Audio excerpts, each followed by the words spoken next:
Le gouvernement chinois a accusé les États-Unis de provoquer la panique dans sa réponse à l'épidémie de coronavirus. Cette accusation fait suite à la déclaration d'urgence de santé publique faite vendredi par les États-Unis. Le pays refuse l'entrée aux ressortissants étrangers qui se sont rendus en Chine au cours des 2 dernières semaines. Le porte-parole du ministère chinois des Affaires étrangères, Hua Chunying, a déclaré que les actions américaines ne pouvaient que créer et répandre la peur.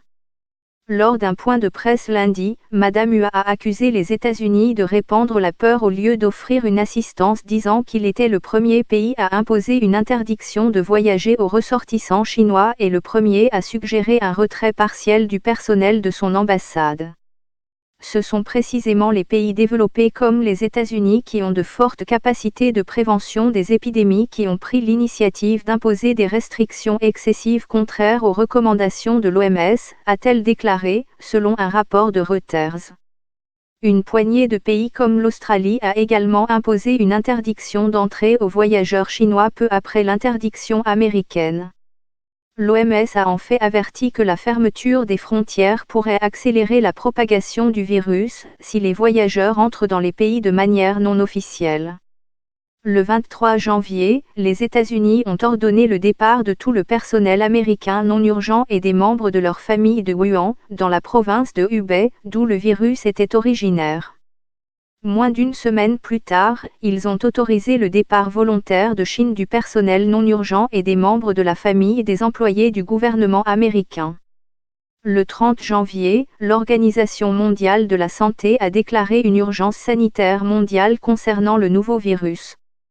Suite à cela, les États-Unis ont ordonné le départ de tous les membres de la famille et du personnel américain âgé de moins de 21 ans en Chine.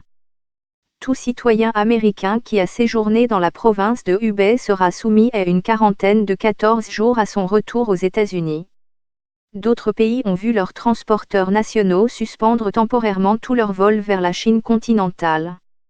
Selon des statistiques fournies par le Centre européen de prévention et de contrôle des maladies, le 2 février, voilà les cas répertoriés à travers le monde, en dehors de la Chine, Japon, 20, Thaïlande, 19, Singapour, 18, Corée du Sud, 15, Australie, 12, Taïwan, 11, Malaisie, 8, États-Unis, 8, Allemagne, 8, Vietnam, 7, France, 6, Émirats arabes unis, 5, Canada, 4, Italie, 2, Angleterre, 2, Inde, 2, Philippines, 2, Russie, 2, Cambodge, 1, Finlande, 1, Népal, 1, Sri Lanka, 1. Espagne, 1, Suède, 1. Les interdictions de voyager sont-elles efficaces? Les restrictions de voyage peuvent faire plus de mal que de bien en entravant le partage d'informations, les chaînes d'approvisionnement médical et en nuisant aux économies, a déclaré vendredi le directeur de l'OMS, le Dr Tedros Adhanom Ghebreyesus. Plus de 75 000 personnes pourraient avoir été infectées dans la ville de Wuhan, qui est à l'épicentre de l'épidémie, selon les experts. Mais les estimations de l'Université de Hong Kong suggèrent que le nombre total de cas pourrait être bien plus élevé que les chiffres officiels.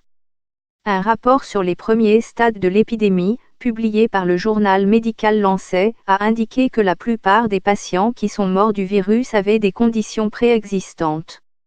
Le rapport a constaté que, sur les 99 premiers patients traités à l'hôpital Jinyintan de Wuhan, 40 avaient le cœur faible ou des vaisseaux sanguins endommagés. 12 autres patients étaient diabétiques. Le virus provoque une grave infection respiratoire aiguë et les symptômes semblent commencer par une fièvre, suivie d'une toux sèche. Mais la plupart des personnes infectées ont des chances de se rétablir complètement comme elles le feraient d'une grippe normale. Un expert de la Commission nationale chinoise de la santé, NHC, a déclaré qu'une semaine suffisait pour se remettre de symptômes légers liés au coronavirus.